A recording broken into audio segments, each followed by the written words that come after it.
world we've seen is divided, startlingly so, between some very rich countries and some very, very poor countries. 1 billion people, roughly, live in the high-income world.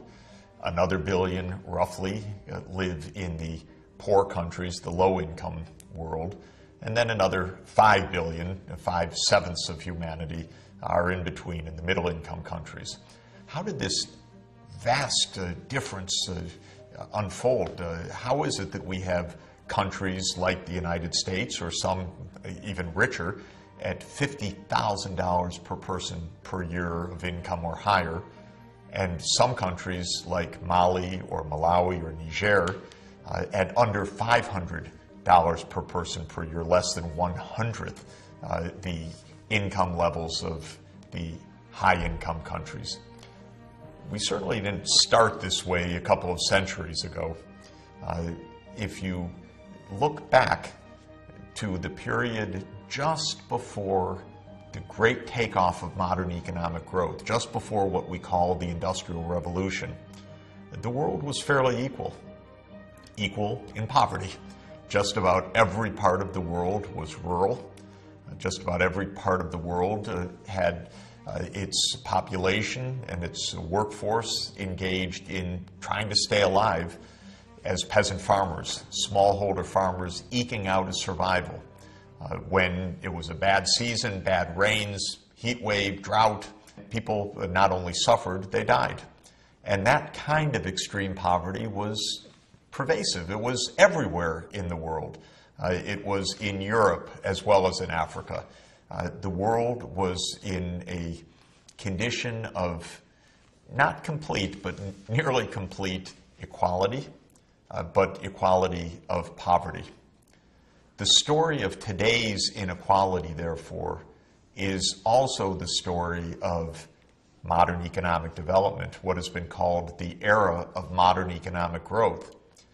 That's the period since the start of the Industrial Revolution when some parts of the world were able to experience sustained increases of gross domestic product per person, so much so that they transformed themselves from rural to urban, from peasant agriculture to modern industry, and increasingly these days to a modern, high-tech, knowledge-intensive, information and communications technology-intensive service economy. How did this happen? And why did it happen in some places in the world, but obviously not in all parts of the world, in such a way that by now we have these vast inequalities? What it means is not that today's poor countries got poorer over time from 2 centuries ago. They started poor, and by and large they remained poor. Other parts of the world started poor, and by today are very rich.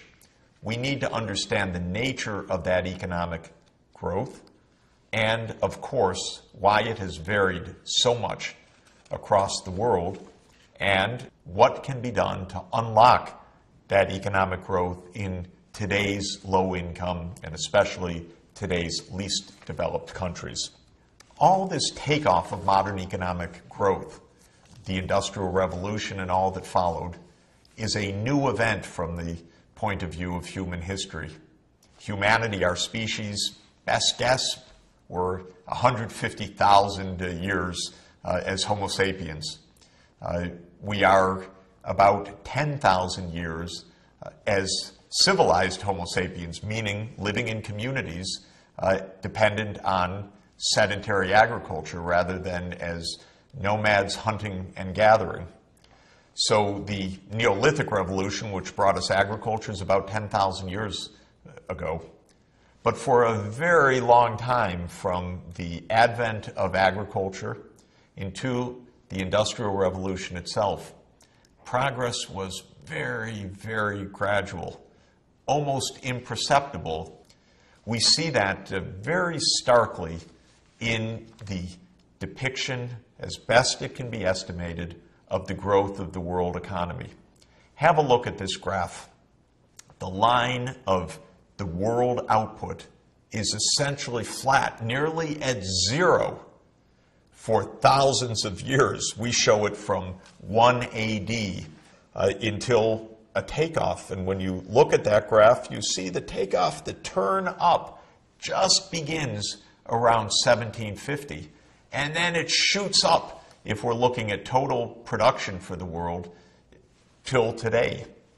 And that vertical line continues because the world economy continues to grow very, very strongly today, even if, as we have come to expect, at different rates in different parts of the world. When you think about the total output of the world, which is the sum of the gross domestic product in each country, we can think of that as having two parts. One is the output per person in the world times the number of people in the world. And so when we ask the question, why did the world economy take off around 1750, was it due to rising output per person, or was it due to a rise in the number of people? We can say yes. What do I mean by yes? I mean both. Both factors have played a huge role, and strangely enough, nearly simultaneously, the world population went up and down by small amounts for 2,000 years, roughly 500 million people on the planet. In bad periods like the Black Death, the numbers would come down. In good periods, the population would increase. But it was fairly stable, fluctuating around a narrow range. Starting in the middle of the 18th century, just like the picture for the total world output, when we look at the picture for the world population, it just turns steeply upward. Well, it's obviously related to the fact that because of changes in the economy, changes of know-how, more people could be supported because more food could be grown. There was more output per person as well, rising productivity, economic growth in the sense of a rise of gross product per person. We see it again, nearly flat, imperceptible changes for century after century, starting around the middle of the 18th century, just as with population and with the size of the overall world economy. That graph shoots upward. Suddenly, the world shows a sustained and significant increase, decade after decade, in the output per person. Of course, I have to caution, these are estimates from various kinds of evidence of what the world looked like before 1750. But it was not a world of economic growth. It was not a world of wealth and poverty. It was a world of poverty. It was a world that could produce great monuments, beautiful treasures for human history, like Notre Dame Cathedral and so many splendid architectural triumphs around the world, the Great Wall of China, or Hagia Sophia in Constantinople, today's Istanbul.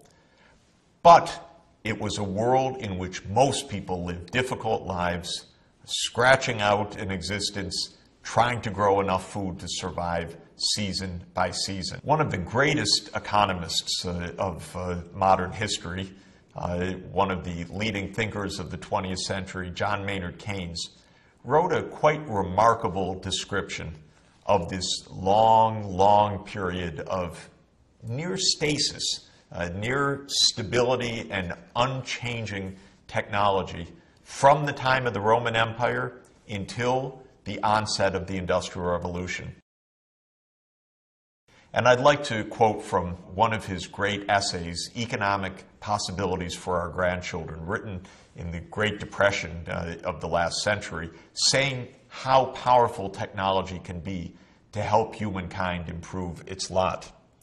Keynes wrote, and I'm quoting, "From the earliest times of which we have the record, back, say, to 2,000 years before Christ, down to the beginning of the 18th century, there was no very great change in the standard of life of the average man living in the civilized centers of the earth. Ups and downs? Certainly. Visitations of plagues, famine, and war, golden intervals. But no progressive violent change. This slow rate of progress or lack of progress was due to two reasons: to the remarkable absence of important technical improvements and to the failure of capital to accumulate. The absence of important technical inventions between the prehistoric age and the comparatively modern times is truly remarkable.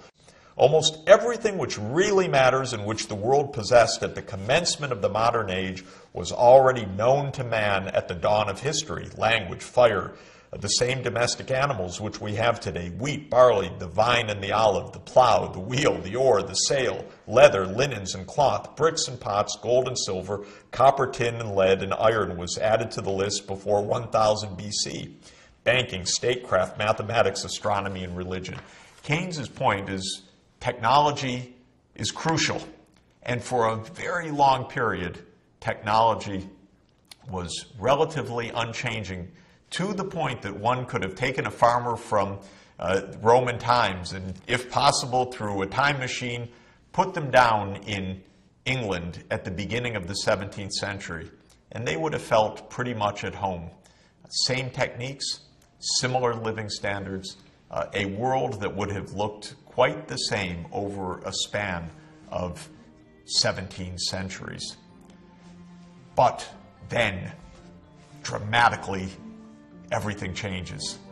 And that is our next subject to understand: the Industrial Revolution, how it began, and how it changed human history and human destiny.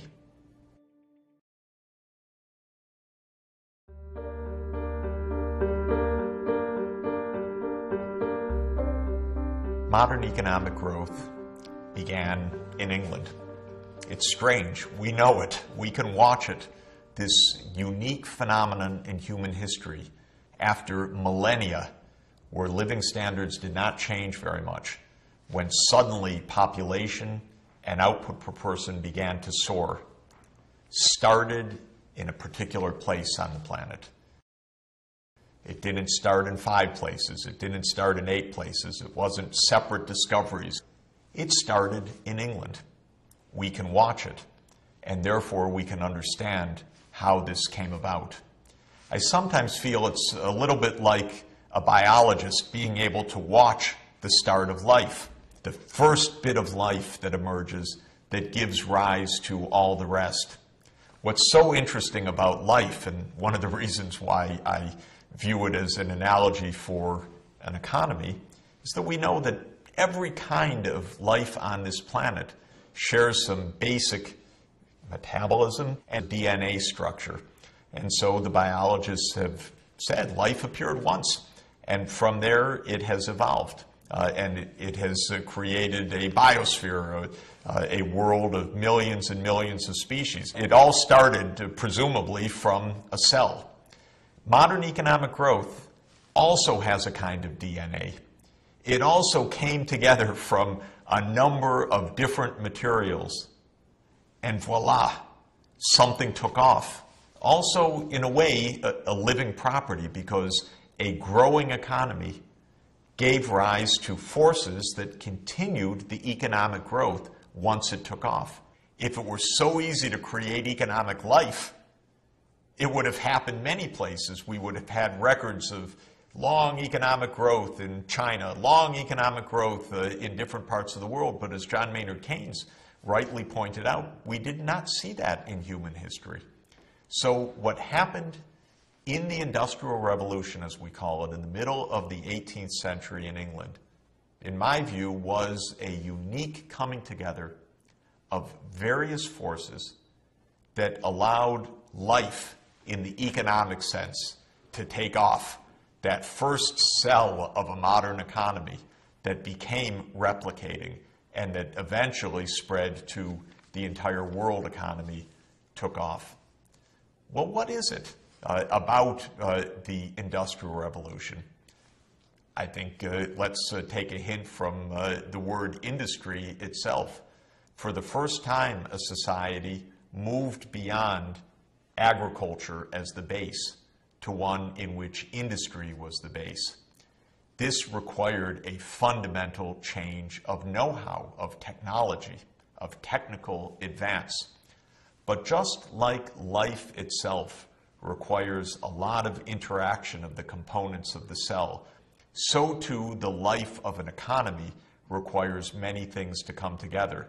Technology is certainly a core part, but connecting the different parts of the economy, the rural area where people are growing food, the factory towns where workers are working in factories producing textile goods, steel, new output.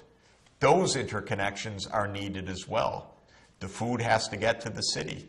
The manufactured goods, the shirts and clothing are sold back to the farmers.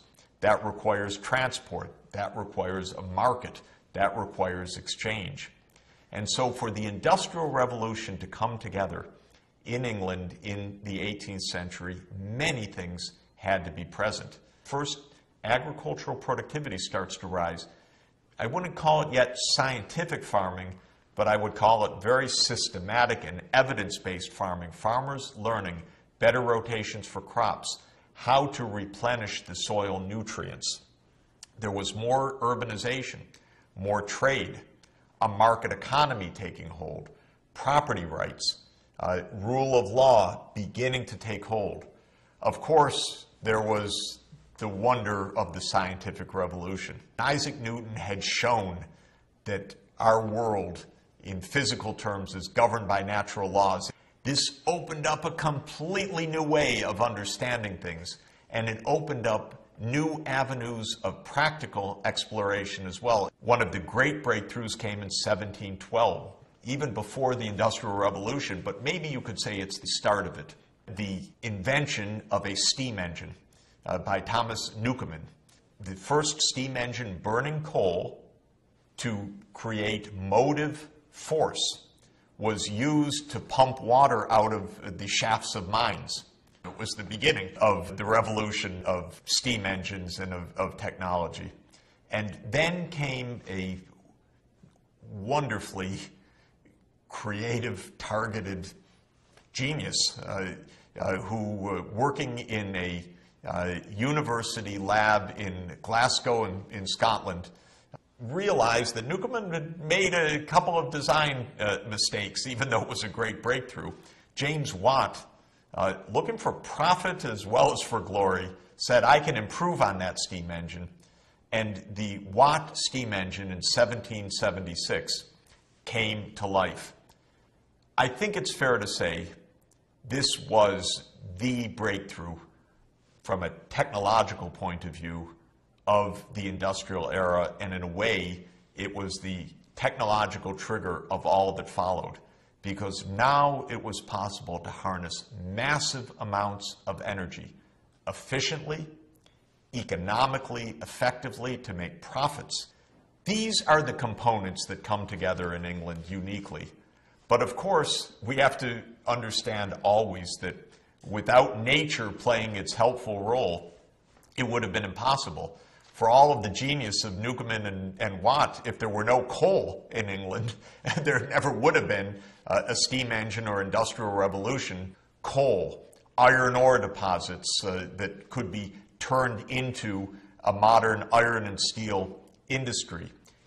Wonderful transport conditions on rivers, on flat land, the proximity of the coal fields to London, the ability to build canals to connect the coal fields with the new factory towns and allow for low-cost barge traffic.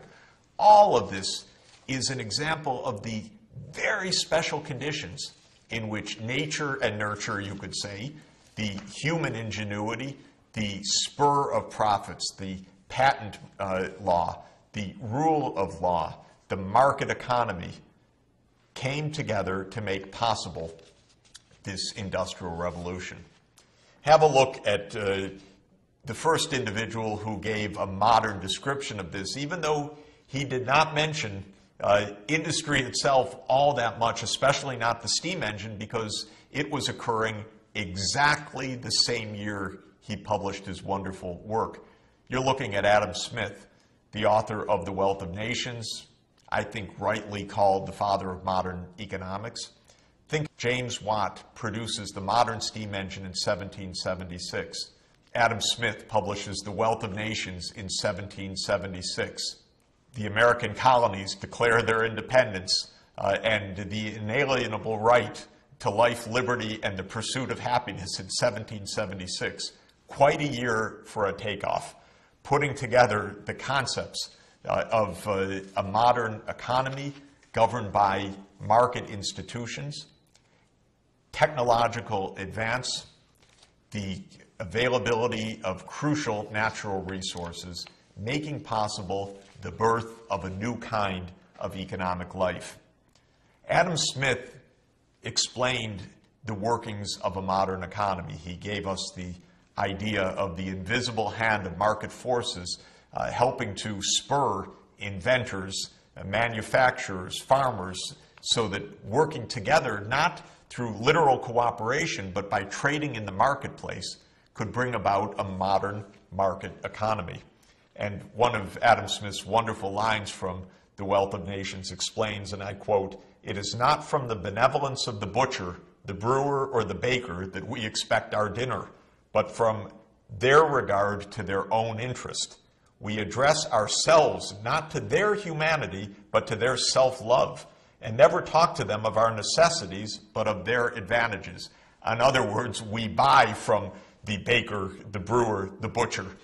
It is through market transactions that have them producing their products, buying from the farmers. It is from the manufacturers selling their goods, earning and looking for profits that make the modern world economy work. And we know the images of that early modern era.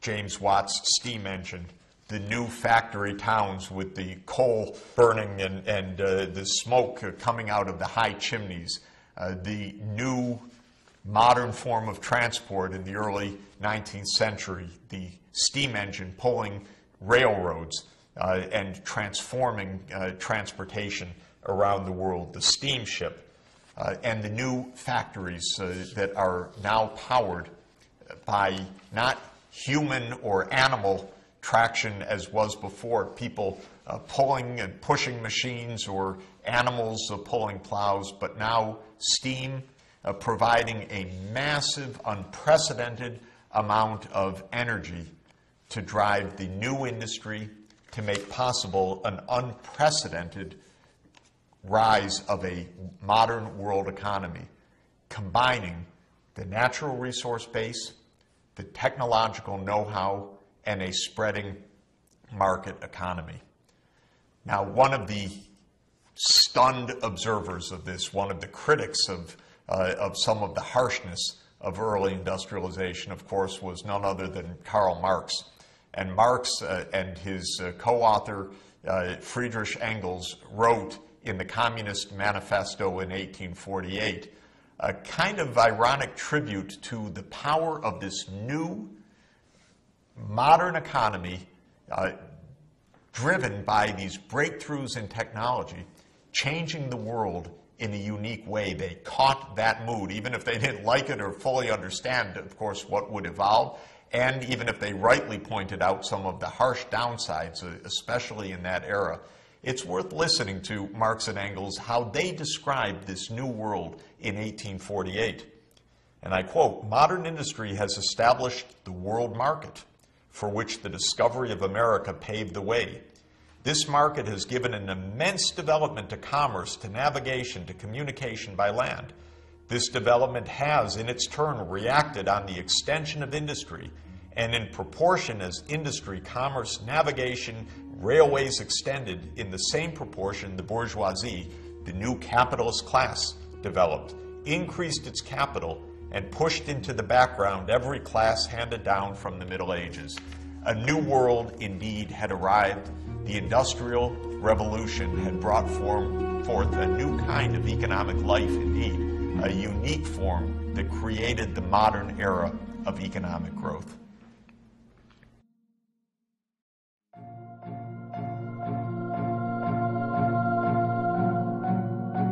Industrial Revolution had occurred. The new era of modern economic growth was underway, and markets drove this process.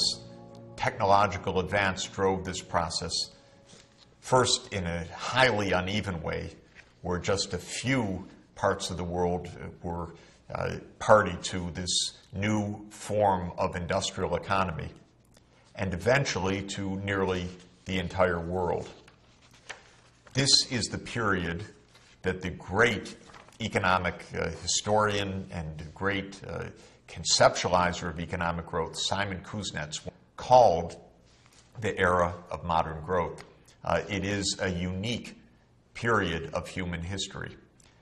Now, we have defined economic growth as the sustained increase of gross domestic product per person, or if we look at the whole world, we can call it the gross world product, which is the sum of the gross domestic products of all countries divided by the world population. And in the era of modern economic growth, the period studied by Simon Kuznets, that world output per capita has increased on a sustained basis for more than 200 years now. In a very, very uneven way, however.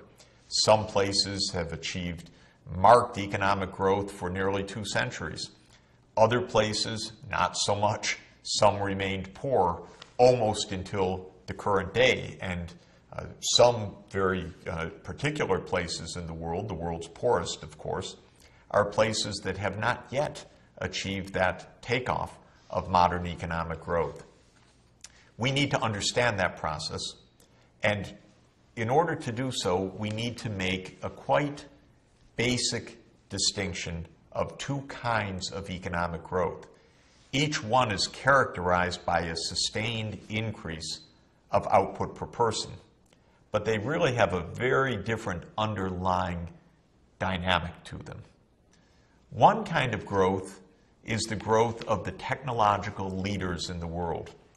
In the early 19th century, that was certainly England. This is where the Industrial Revolution occurred. In the middle of the 19th century and towards the end of the 19th century, Germany and the United States became the great technological leaders, even overtaking Great Britain in that role. In the 20th century, the United States was by far the most technologically dynamic part of the entire world, though a number of other countries, certainly in inventors in different parts of the world, contributed to the worldwide stock of technological knowledge. But for those leaders, there is a very particular kind of economic growth driven by technological advance, by new discoveries, innovations, new ways to do things that then spread and give an impulse of sustained growth to the economy. That's what happened after James Watt invented his improved steam engine in 1776.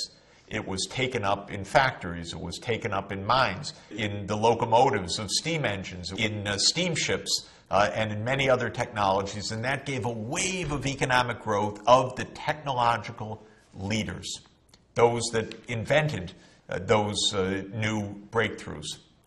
There's a second kind of economic growth. That's the economic growth of a country that, for whatever reason of history and geography, perhaps resource base, perhaps just bad luck or bad policy, stayed back as those leaders charged ahead. And so a country like China, for example, did not industrialize in the 19th century, where England and the United States and Germany and other countries partook of the Industrial Revolution and developed industrial economies. At some point, countries like China and we could say any of the emerging economies today looked out and saw examples of other countries far in front of them in technological lead and with far higher income levels, and typically, as we know, therefore, much different conditions of life, urban, generally longer life expectancy, generally healthier lives, generally more education, more public services, more opportunities, and so forth. And those laggard countries had to solve a problem. How do we catch up? And that gave rise to a different kind of growth, and that is the kind of economic growth where a country that is lagging in technology and in income per capita makes a tremendous advance quite rapidly in narrowing the technological gap with the leader. These two different mechanisms of growth, the first one based on continuing innovation, and the second one based on closing a gap that has opened up by taking on the technologies of those advanced countries that have already been able to use them, form the two major ways that economic growth proceeds in the world.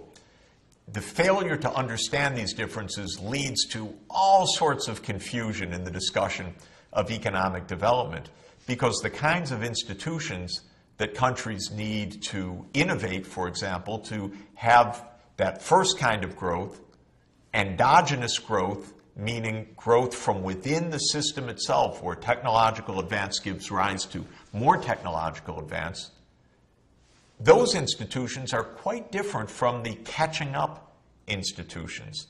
Those kinds of institutions where the goal is to close a gap as fast as possible with the countries in the lead. For those institutions, a stronger role of government, for example, can often be a major spur to a rapid push of economic growth to close the gap that has already opened up. You don't need so much innovation, but you do need widespread investments, development of infrastructure, the ability to bring in technology from abroad to close the gap. And so understanding the two kinds of growth, and therefore the two kinds of institutions that are needed to solve the growth problem, is tremendously important. I want to focus first on endogenous growth, the growth of the technological leaders. It's the kind of growth where one good thing leads to the next. Economists sometimes call this an increasing returns to scale process, and you get an ongoing process out of that that can be very dynamic. Clearly, in the case of modern technology, going back to the onset of the Industrial Revolution, there have been waves of technological breakthroughs. There have been many theorists of those waves. Kondratiev, a Russian technology historian, was one of them, with great influence in thinking from his writings until now. And one can think about the era of modern economic growth from the middle of the 18th century till now, having a series of waves. Some people say 3 waves of industrial revolution. Others date them as 4 waves. But the notion is that these waves of technological change in the leading countries are the drivers of this process of endogenous economic growth. One classification says that there have been 5 waves till now. I think it's a worthwhile idea for us to look at.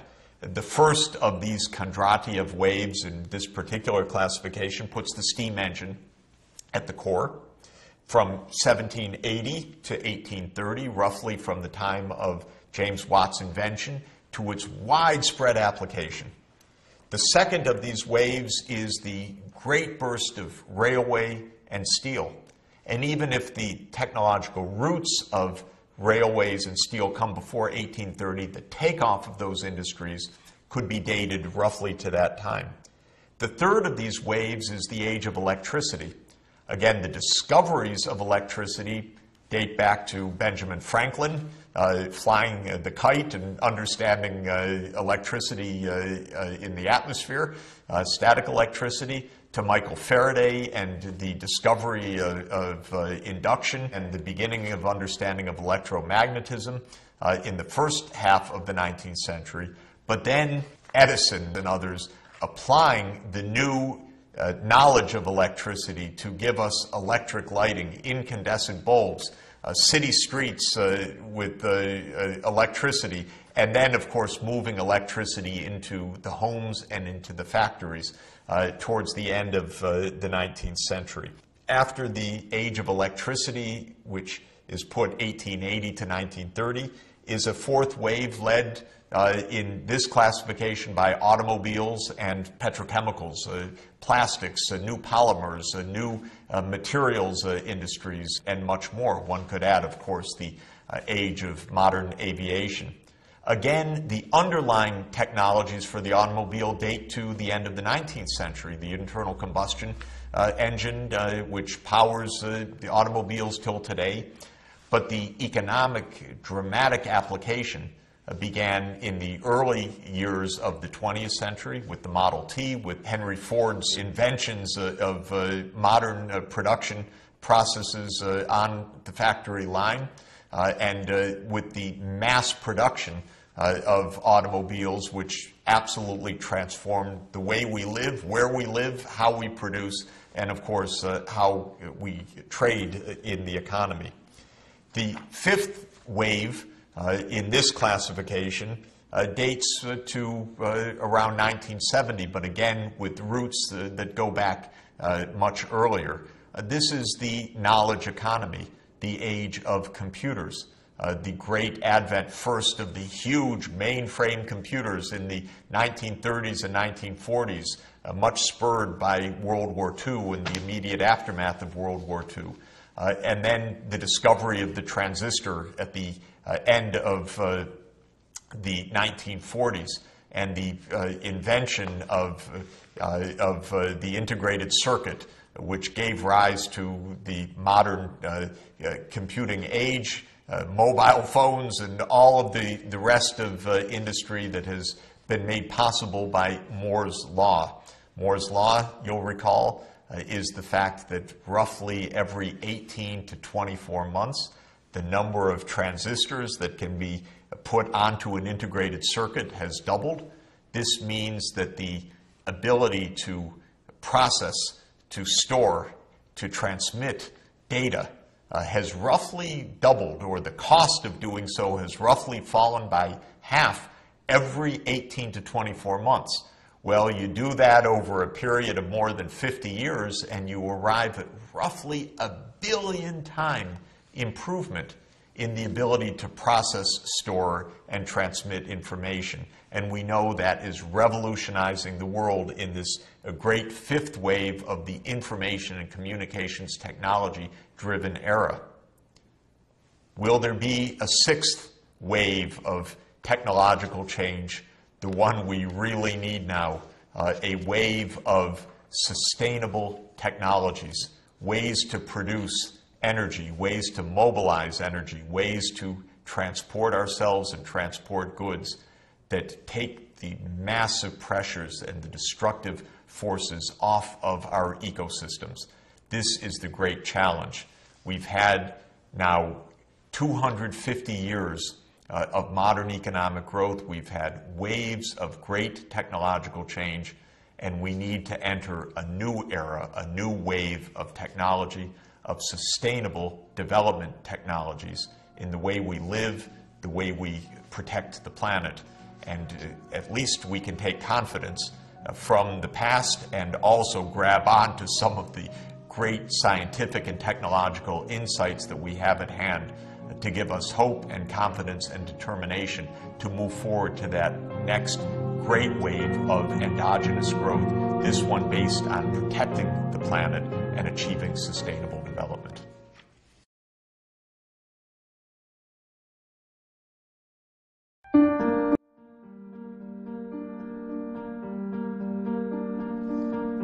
We've seen how modern economic growth burst forward in England in the middle of the 18th century. We've seen how subsequent waves of technological change, starting first with the steam engine and reaching us today with the information and communications technology revolution, have kept that process of endogenous economic growth continuing now for well over 2 centuries. But we've also noted that economic growth has another crucial dimension. For most of the world, not at the technological forefront, and not really contributing in a major way to technological advances, economic growth is heavily about catching up. It is about how a country that sees others in the lead can say, I want to use that technology too. We need information technology in our society. We need to use the best of modern transport technology and the like. This is a process of catching up growth. It might be called a process of diffusion if looked at from the outside, because diffusion means that something spreads from one place to the next. I like to think of it as starting with a still pond or a quiet lake. You throw the rock into the middle of the lake, and then you watch the ripples rippling away from that center. And if the center is where the endogenous technological leadership growth is taking place, those ripples signify the spread of those technologies and the modern economic growth that goes along with them to more and more of the world. How does that ripple effect work?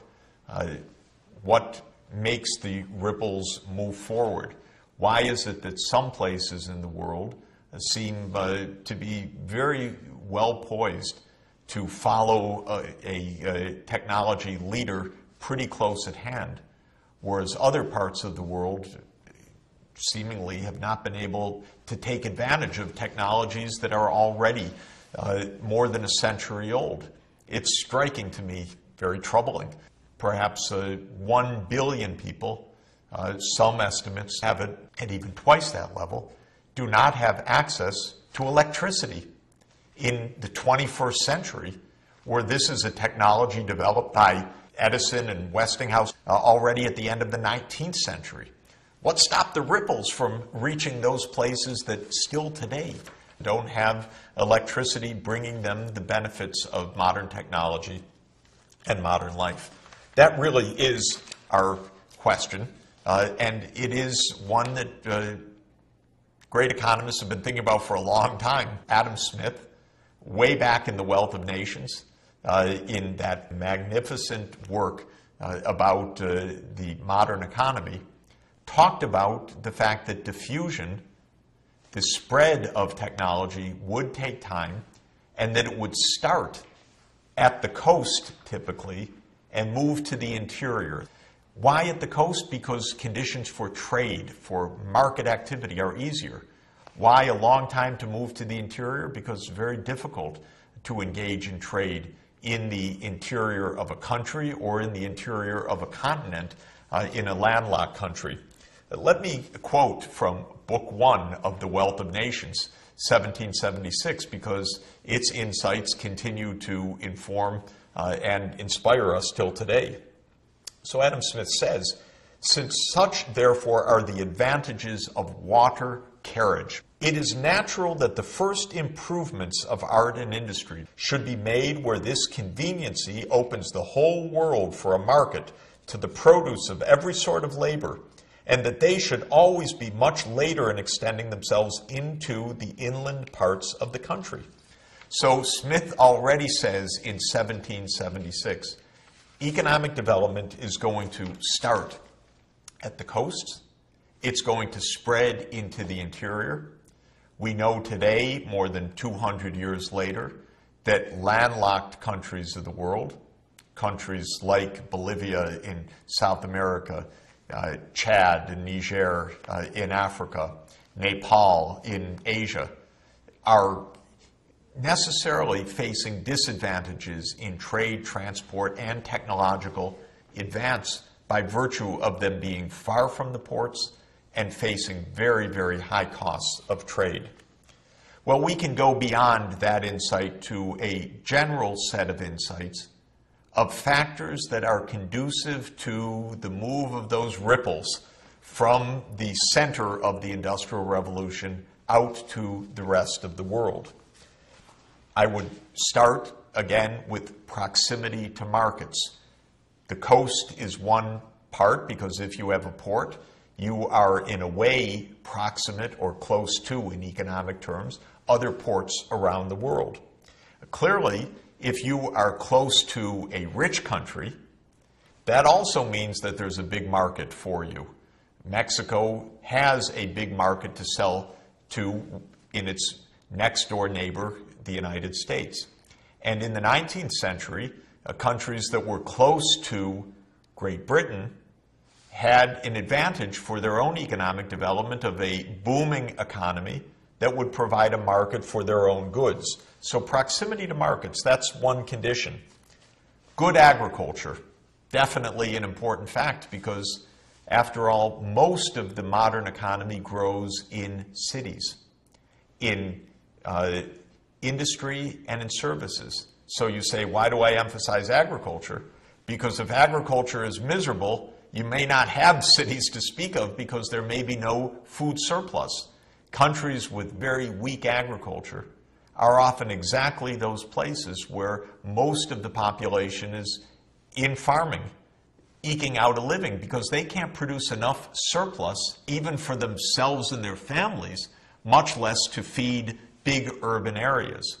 As agriculture improves, a diminishing share of the population can feed the rest of the country and therefore support larger cities, which can then be hubs for technological advance and catching up. So good agriculture is important for vibrant cities, and therefore places with good agricultural potential have tended to have those ripples arrive there faster than places in very dry conditions or poor soils or other impediments to agriculture. Third obvious point is places that have their own energy resources, be it coal, oil and gas, other resources, hydroelectric power and so forth, have an advantage. It's always possible to export goods and import your primary energy needs, but how are you going to export if you don't have energy to produce those export goods? So there's often a problem of even getting started in economic development. Regions that have their home-based primary energy resources, whether it's the fossil fuels of coal, oil, and gas, or whether it is resources like wind energy or geothermal energy or solar energy, this is very important as a base for domestic production. It makes it possible for those ripples not just to hit a hard wall, but to actually continue and generate economic change. And so the domestic energy base is extremely important. A physical environment conducive to human health, also important. A disease-ridden environment filled with malaria, filled with worm infections, terrible conditions that afflict many places in the tropics till today, can be real barriers, real impediments to the diffusion of economic growth. And finally is politics. If the politics are miserable, if dictators or simply chaos and violence grip a society, this makes it very hard to achieve economic growth. Even if the ripples are coming one's way, there's going to be no ability to harness those advantages in a political environment that is devastating. Well, we can now look very practically at how to apply those insights in understanding the actual ripples that have spread over the world economy since the Industrial Revolution. And I have found it interesting and worthwhile to ask the question, when does an economy first pass a certain threshold out of basic poverty? If we use a certain line roughly of about $2,000 per person, measured in purchasing power adjusted terms, in other words, adjusting for difference of price levels, ask when is it that countries first escaped from extreme poverty by reaching that threshold or above, we can learn a lot. Which is the first country to do it? Well, it's Great Britain, United Kingdom, the home of the Industrial Revolution. Then those ripples start to spread, and by now they've reached most of the world. If we look just within Western Europe, it's quite fascinating because it really looks like ripples spreading out from the home of the Industrial Revolution itself in England, out through the neighboring countries, the Netherlands, right across the sea from England, and then spreading into Belgium and France, spreading next into Germany, spreading a bit farther into Scandinavia and Spain, a bit later into Central Europe, into what was then the Habsburg Empire and now is the Czech Republic and Slovakia and Hungary and other parts of Central Europe, and then spreading after that into Eastern Europe, Romania, Bulgaria, Russia, and other countries further to the east. So what we see is within Europe itself in the 19th century, that ripple effect very clear. It starts where the stone hits first, where James Watt and his steam engine revolutionized the modern world.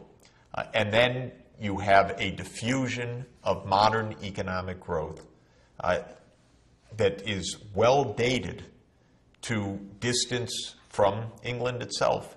The more proximate England, the faster the diffusion of technologies, the faster is the uptake of modern economic growth. But since Europe itself is relatively compact by the end of the 19th century, virtually all of Europe is on a path of industrial economic development. For the world, it's obviously a much different story. The ripples have to travel much longer distances, face far more complex conditions, and have hit barriers that have dissipated that energy and have frustrated the takeoff of modern economic growth, often for decades and in some cases till now. And you have the takeoff in what some historians call the land of new settlements, the United States, Australia, New Zealand, Canada. They are early industrializers. They are early to cross the thresholds out of extreme poverty. The next group of countries are countries that share a favorable natural environment. Generally, they are in the climate zones that we call temperate zones, like England, 4 seasons, good rains around the year. Argentina, Uruguay, Chile are examples of countries where the escape from poverty is already underway in the 19th century. In Asia, there's only one case of industrial takeoff by the end of the 19th century, and that's Japan. Take a look at the map. The place of Japan on the map is fairly analogous to the location of Great Britain. Off the great Eurasian landmass, of course, Great Britain on the west of the Eurasian landmass and Japan on the east of the Eurasian landmass. 2 island economies, 2 temperate zone climates, 2 places where the conditions of social life, literacy rates, freedom from invasion by sea enabled them to have takeoff conditions. And Japan becomes the takeoff site for Asia, with its burst forward into industrialization beginning in 1868, the so-called Meiji Restoration. Much of the rest of the world, no such luck until the second half of the 20th century. Because what happened in a lot of the rest of the world? No independence, no sovereignty. In fact, conquest. Europe becomes so powerful that European empires conquer large parts of the tropical world. By the end of the 19th century, virtually all of Africa is under European colonial rule. India has succumbed to British conquest. Much of Asia has succumbed to French and British conquest. And those countries do not pass the threshold out of extreme poverty. The the ripples don't reach them, the imperial powers want to maximize their own well-being at home, their own industrialization. They view their colonies by and large as places for primary resources, for low-skilled labor, not as places for industrial development. And so a lot of the rest of the world does not see modern economic growth until after World War II and the process of decolonization. This is a crucial historic period that we're going to look at next.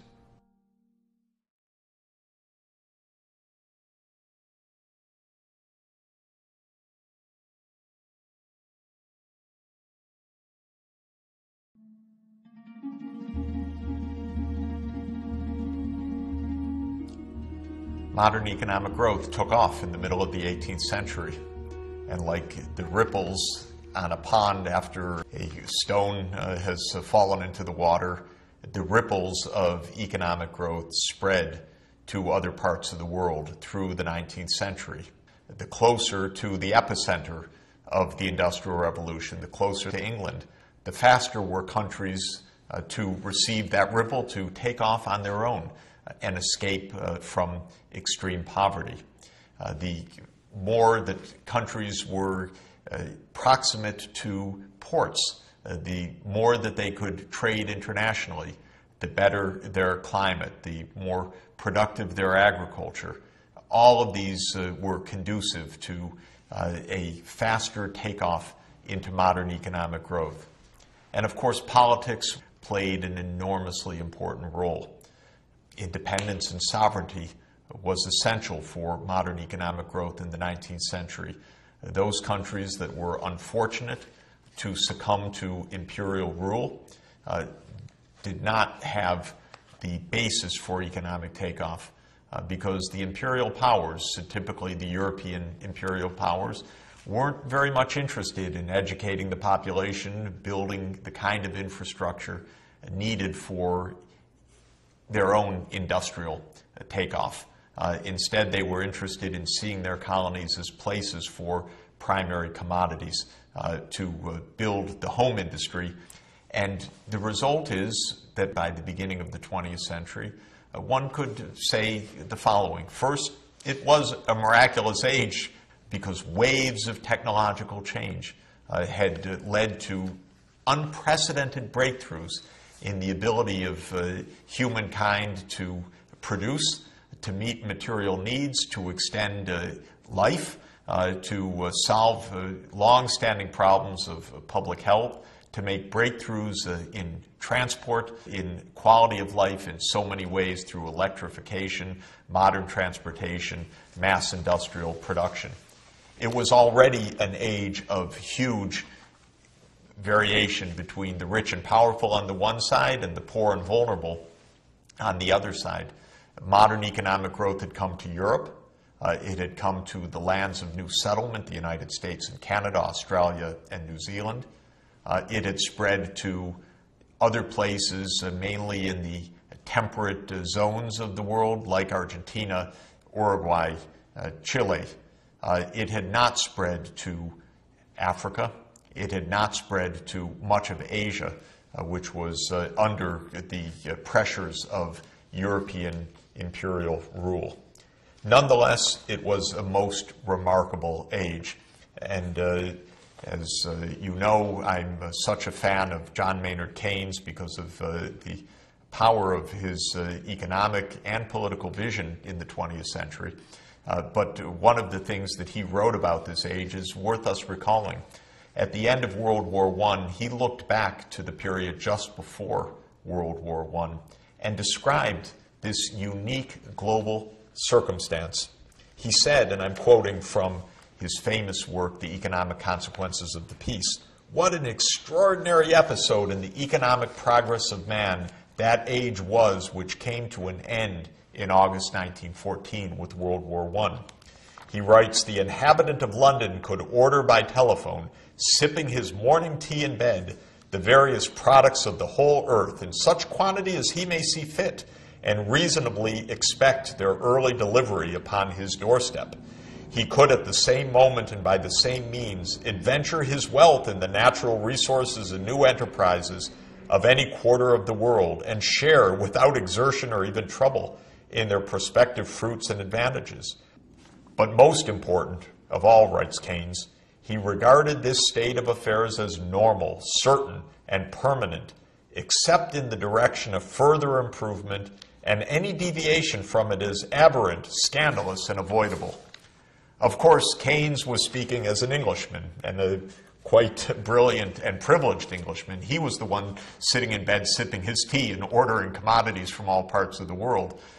Those under colonial rule could not do so, but he was also expressing the uniqueness of an age where modern economic growth had broken out and had taken hold in many parts of the world and had created a global economy.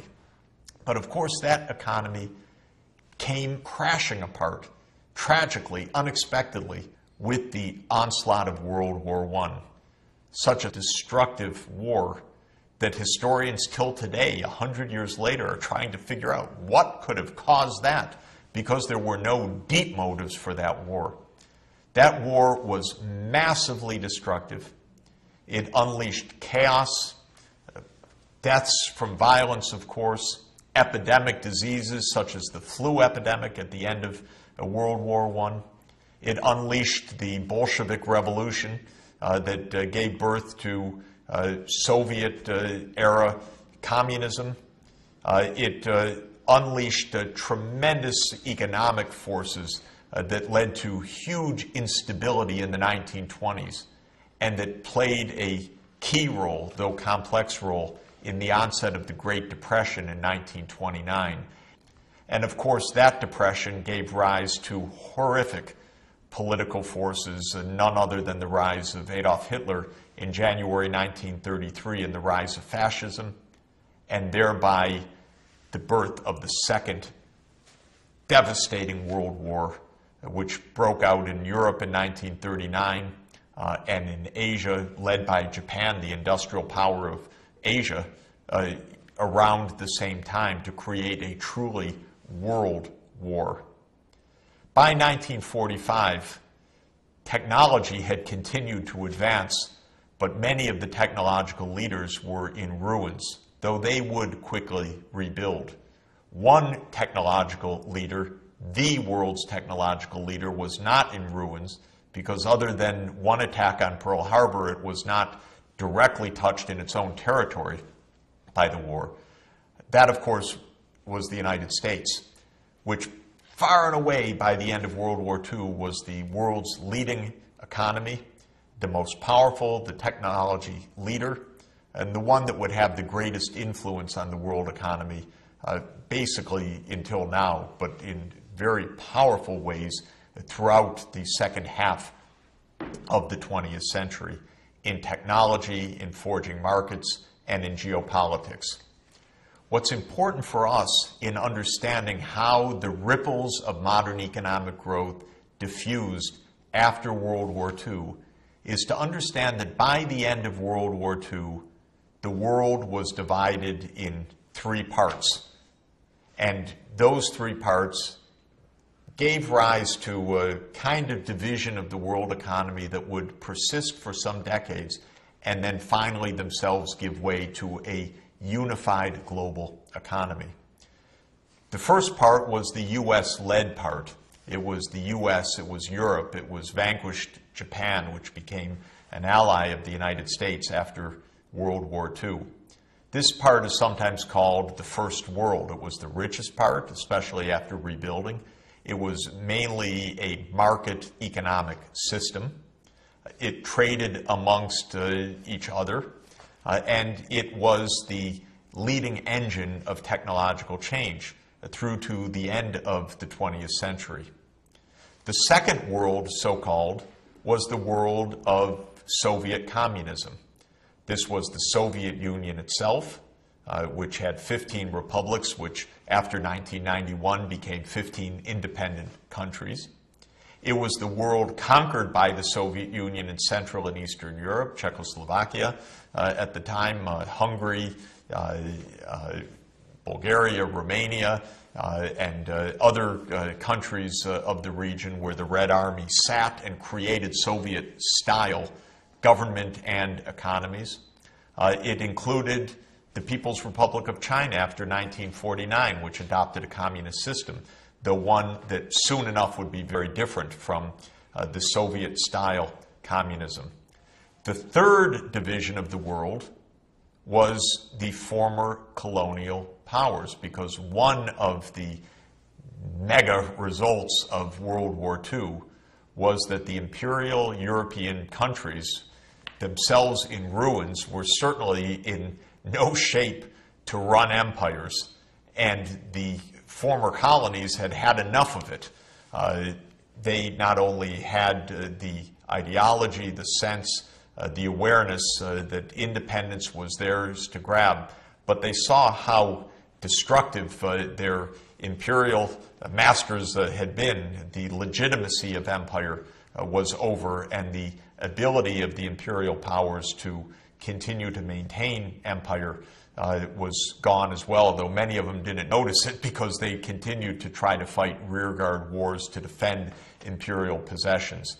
And so the period of decolonization, which began around 1947 with India and then with Indonesia, and followed on throughout Africa, Asia, and other places, that stretched out over a course of decades. But it created a kind of third world. Third world is a term we sometimes use to mean poor and middle-income countries, but it meant something more literal back when the phrase was invented. It meant not the first world of the United States, not the second world of the communist era, but the post-colonial world. Sometimes also a grouping called the non-aligned countries. They said, we don't want U.S. domination, we don't want Soviet domination, we want to be on our own. And a little bit less formally, a fourth world was sometimes also brought into the mix. That's the group of countries basically that we call the least developed countries today, the countries in absolute abject poverty. Well, these were quite sharp divisions, and the world economy evolved under these geopolitical divides for several decades.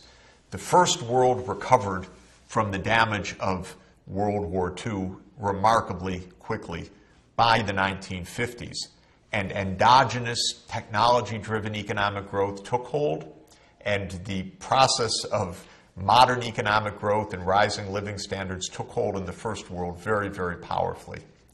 In the second world, the communist world, there was industrialization, and it seemed pretty dynamic for a while, but already by the 1960s, it was coming into crisis. And by the 1970s, economic development under a non-market communist system was basically screeching to a halt.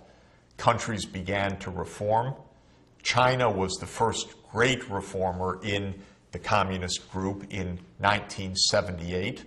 When Deng Xiaoping came to power and said we need a market economy, we need to open China to trade, and that unleashed China's own catching up growth with remarkable success to the point where China became by far the fastest growing major economy in the world in history.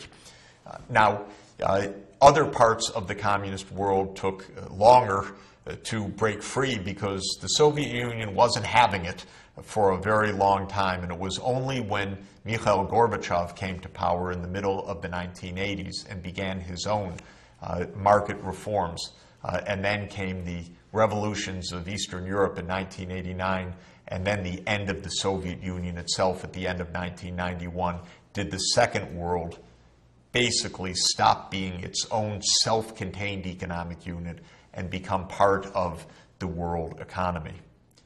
The third world and the fourth world included dozens and dozens of countries, and each had their own economic history and their own strategies.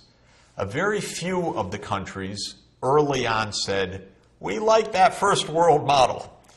We're pretty much interested in integrating with the first world economies. And they figured out something that most of the rest of the developing countries did not figure out till later. and that was that diffusion, the arriving of those ripples, could lift them into a very special kind of industrialization, mainly where new industries in their own countries, many foreign-owned, would become part of global production systems, so that a company in Korea or in Taiwan would begin to produce the electronics goods or the shirts and pants on the racks of retailers in the United States and Europe, according to the technology designs and the intellectual property of the so-called first world companies. The early developers of that new strategy for catching up were called the Asian Tigers: Korea, Taiwan, China, Hong Kong, Singapore. The four of them already by the 1960s and then by the 1970s were growing extremely rapidly by integrating their new young industrial base with the high-tech industries of the first world. And as that happened, other developing countries watched and said, wait a minute, that's pretty interesting. Maybe we shouldn't stay quite so non-aligned. Politically, yes, but economically, maybe we should open our own doors to trade and to foreign investment and try to attract those new multinational companies that could use our country and our labor force and our natural resources as a base for their global production systems. This is how globalization came into being. Globalization came into being as this diffusion process created a new kind of catching up after World War II, especially starting in countries that opened their trade and opened their borders to foreign investment, so that new global industry centered around multinational companies could use those countries as bases for global production systems. And that process, backed by big breakthroughs in technology, better transport, intermodal transport so-called, from ships to the backs of trucks in a very smooth process, containerization of trade through the standard 20-foot containers, and of course the advent of modern computer-assisted design and manufacturing, and the enormous breakthroughs made possible by the internet and by mobile telephony, revolutionized the ability of companies to engage in global production systems and thereby create globally integrated companies, often with hundreds of thousands of employees operating in more than 100 countries. And the world's multinational companies thereby became the main agents for the continuing transmission of those ripples around the world and the continuing diffusion of modern economic growth. Japan was a leader in its own region in this, and they developed a wonderful visual metaphor for this called the flying geese model. Have a look at these geese in formation. You have a goose flying in front, and then in back are others following the lead. And this is how economic development in Asia started as well, with the industrialization first of Japan, and then flying in formation just behind came Korea and Taiwan, Hong Kong and Singapore. Behind them, Indonesia, Malaysia, Thailand. Behind them, China, Vietnam. Behind them, Cambodia, Laos. But as the leading country moves from textiles to electronics, then from electronics to automobiles, then from automobiles to advanced information technology, the country just behind it moves from agriculture to apparel and textiles, from apparel and textiles to electronics, from electronics onto its own technology innovation of information technology. And one goose after another, to use Japan's metaphor, follows along the way. This map that you're looking at now shows where the textile firms located. And Every red dot is essentially a node of multinational production where often low-wage labor is hired to produce in a global production network of textiles and apparel. You'll see that virtually every dot in Asia is on the coast, just like Adam Smith said in 1776, before he could know anything about such global production chains. You're looking at a map here of China attracting foreign direct investment. Again, China's great breakthrough after 1978, when Deng Xiaoping opened China to the world, was to attract foreign investment that made China an export base for world manufacturing production.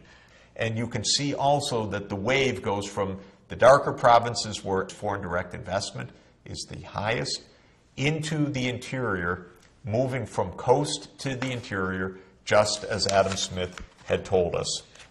And the result is, by the end of the 20th century and into the early years of the 21st century, what had started as the preserve of England and then had spread across the English Channel and the North Sea into Western Europe, that had spread to the lands of new settlement first, that had then spread to other temperate zones, that had spread to Central and Eastern Europe, that had been taken up by Japan in late 19th century industrialization, that in the 20th century, after World War II, could now spread to the former colonized parts of the world as they gained their independence, was a process of global economic development that had reached almost all the world.